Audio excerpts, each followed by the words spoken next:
Les prévisions sur le réchauffement climatique ne sont pas bonnes. La dernière réunion qui s'est tenue à Paris en janvier 2007 l'a bien souligné. Or aujourd'hui, en Europe, les transports routiers, à eux seuls, sont responsables d'environ 20% des émissions de gaz à effet de serre, mais ils permettent en même temps d'acheminer 80% des personnes et 45% des marchandises. Alors que peut-on faire ? Un bureau d'études qui est rattaché à l'École polytechnique de Lausanne a mis au point un logiciel qui permet d'évaluer les effets des transports routiers sur l'environnement et de proposer des solutions alternatives. Alors c'est grâce aux données que ce bureau d'études nous a fournies que nous avons pu aujourd'hui élaborer ces cartes et vous résumer le raisonnement économique et environnemental. Voici une carte de l'Europe. Les principaux axes routiers sont concentrés en Europe de l'Ouest sur une dorsale qui va du sud de l'Angleterre jusqu'au nord de l'Italie. Cette concentration s'explique par la proximité de grands centres urbains et la présence de fortes densités de population, comme on le voit ici sur la carte. Les flux de transport routier se sont accrus en Europe depuis les années 90, d'abord avec la chute du mur de Berlin, puis avec la mise en place du marché unique en 1993, qui s'est élargi ensuite à l'Europe de l'Est depuis 2004. Alors un marché unique, on s'en souvient, cela veut dire, entre autres, la libre circulation des personnes et des marchandises. Or, ces marchandises sont surtout transportées par camion. Pourquoi ? Bien d'abord parce que c'est un moyen de transport qui est rapide et qui est souple. Ensuite, l'organisation logistique des entreprises est de plus en plus basée sur ce qu'on appelle les flux tendus, c'est-à-dire l'absence de stock et la rapidité d'acheminement des marchandises en fonction de la demande. Or, les effets négatifs du transport routier sont nombreux. Accidents de la route, congestion des zones urbaines, bruit, consommation d'hydrocarbures et donc augmentation de l'effet de serre. Ces nuisances nous concernent tous. Elles se répercutent sur l'environnement, sur l'air que nous respirons, sur notre santé. Elles représentent des coûts élevés pour la collectivité. Mais les pouvoirs publics ne sont pas les seuls concernés. Les entreprises aussi peuvent agir pour limiter ou modifier ces flux de transport routier. Alors comment ? Voici le cas d'une entreprise internationale dont une partie importante de la production s'effectue en Écosse et en Irlande et qui exporte ensuite vers toute l'Europe. Pour distribuer ses produits, cette entreprise utilise exclusivement des camions qui traversent tout le Royaume-Uni et une grande partie de l'Europe. Avec les avantages que l'on a vus, mais aussi tous les inconvénients que l'on vient de voir.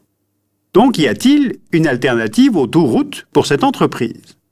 Alors, une option serait de regrouper les flux des deux sites de production au port de Dundee, en Écosse, puis de transporter les marchandises par bateau de Dundee à Dunkerque, dans le nord de la France, où serait installé un centre de distribution vers le reste de l'Europe.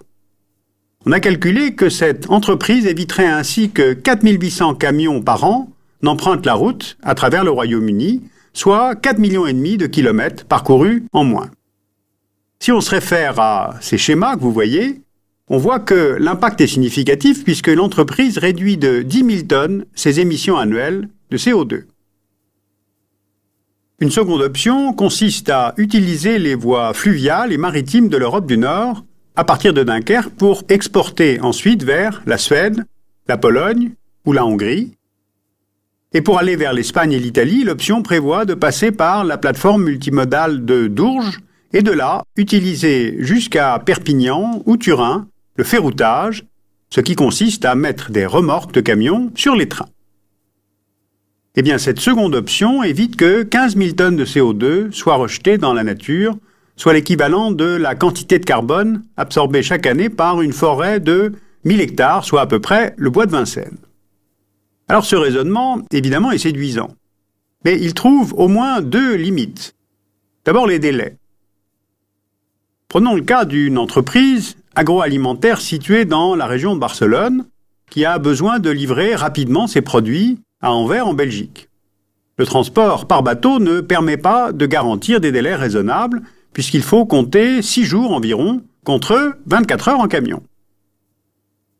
Le transport maritime est plutôt utilisé pour les produits lourds sans date de péremption comme les eaux minérales, l'acier ou le sable.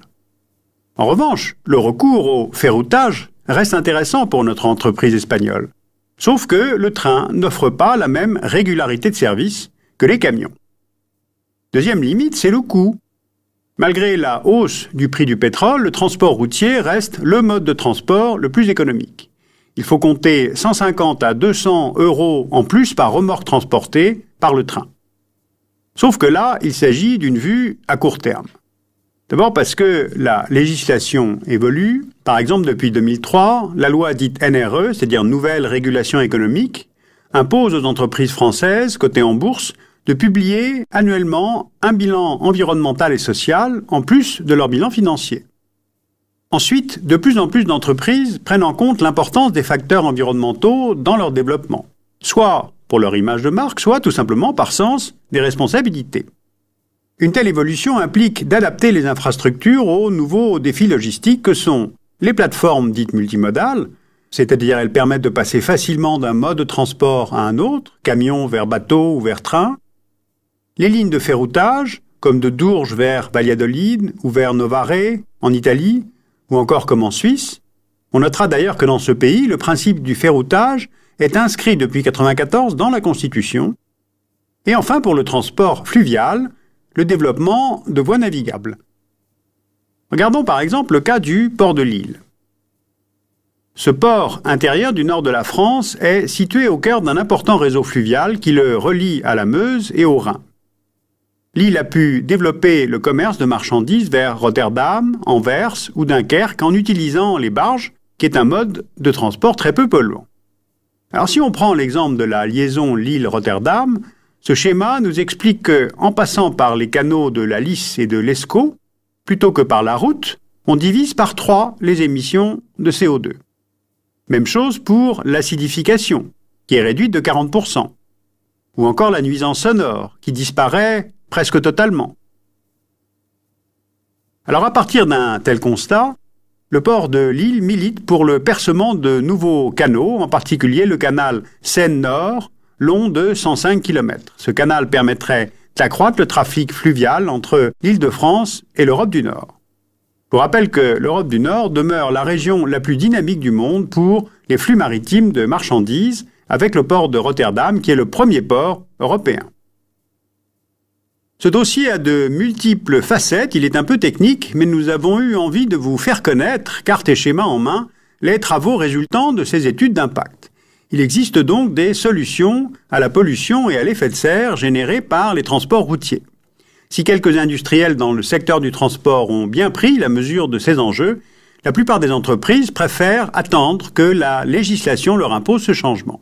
On peut tout de même retenir au moins 3 leviers. Premier levier, les politiques fiscales, notamment la taxation des émissions de CO2 liées au transport. En France, la deuxième proposition du pacte écologique de Nicolas Hulot porte justement sur ce point. Il y a aussi des politiques publiques qui peuvent valoriser le ferroutage. C'est le cas par exemple de la Suisse. Deuxième levier, l'incitation. La Commission européenne encourage le financement d'entreprises à utiliser des modes de transport écologiques grâce à un programme appelé Marco Polo, qui est doté d'un budget de 400 millions d'euros pour la période 2007-2013. Et puis le pétrole cher, c'est une bonne chose. Cela va accélérer le recours par les entreprises à des modes de transport alternatifs. Et puis troisième levier, c'est la conviction personnelle et la responsabilisation. Au niveau mondial, plus de 1000 entreprises ont déjà signé avec l'ONU le pacte mondial qui énumère 10 principes de bonne conduite en termes de droits de l'homme, droit du travail, respect de l'environnement. Mais il y a aussi, chose importante, les actionnaires qui eux-mêmes commencent à s'intéresser au développement durable des entreprises, c'est-à-dire la conjonction d'impératifs de croissance économique et de normes environnementales et sociales. Et puis à la fin, les transports routiers, c'est aussi la voiture individuelle. Alors au pouvoir public de favoriser les transports en commun, mais à nous, citoyens, de moins utiliser la voiture ou de pratiquer le covoiturage.